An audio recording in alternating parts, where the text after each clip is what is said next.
Well, we're going to talk more about this subject, and to do that, we're joined now on the line from Abuja in Nigeria by Isa Sanusi, who is country director of the human rights group Amnesty International for Nigeria. First of all, welcome to the program, Isa Sanusi. Thank you so much for joining us to discuss this. We appreciate it.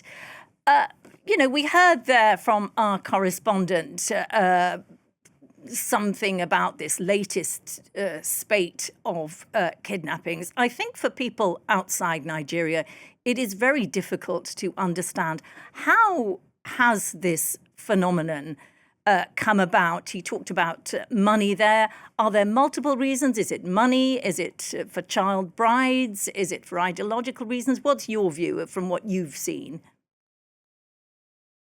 Well, if you look at it generally, you realize that the whole thing is about utter failure of the Nigerian authorities to protect lives, especially in the rural areas where these abductions take place.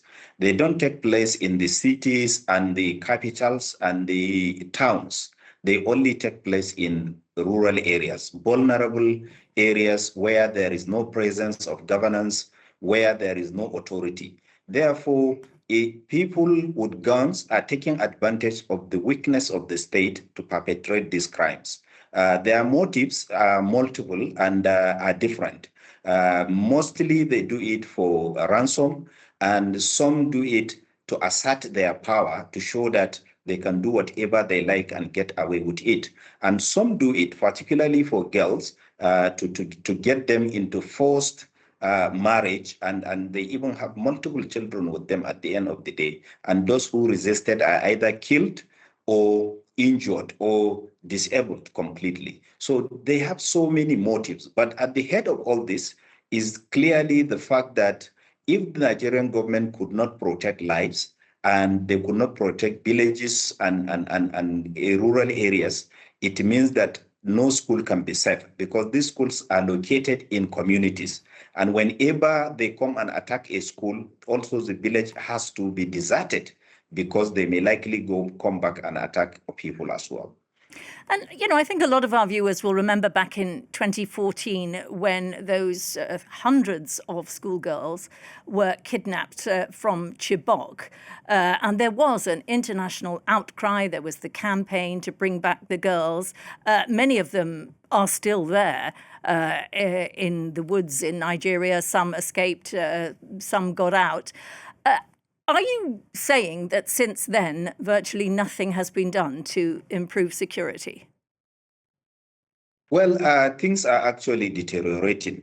They are not getting better, because if you look at it at that time in 2014, we only have one well-known insurgent group, which is Boko Haram. But we now have like 3 or 4 other insurgent groups carrying heavy arms and operating across northern Nigeria. Therefore, things are deteriorating, because if things are improving, there wouldn't be multiplication or emergence of other new groups.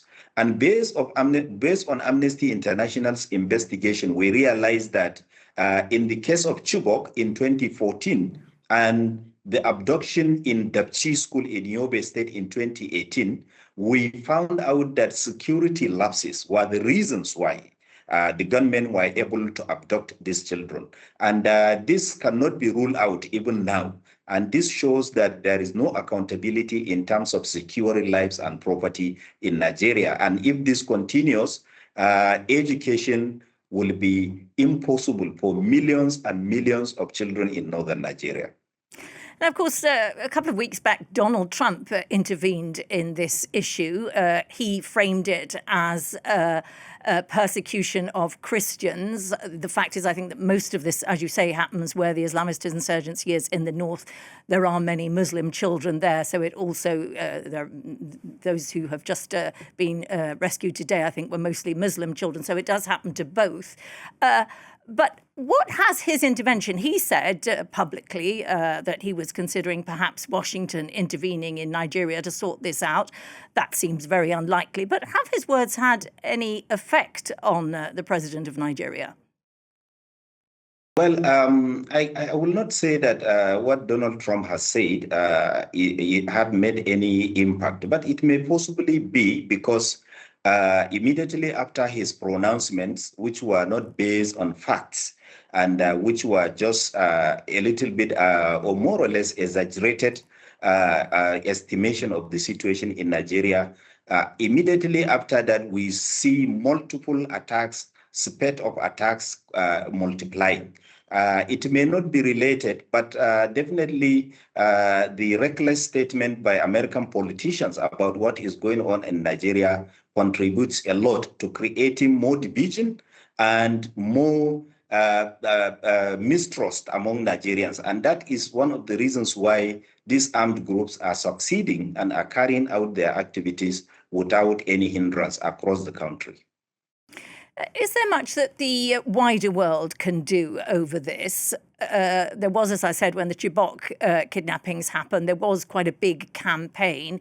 It didn't seem to have much effect. It seems that Boko Haram and other Islamist insurgents carry on unbothered by international disgust at these acts. Well, Nigeria is a sovereign country, and we always believe that Nigeria has the capacity and ability and resources to deal with this situation. It's just a matter of doing the right thing at the right time.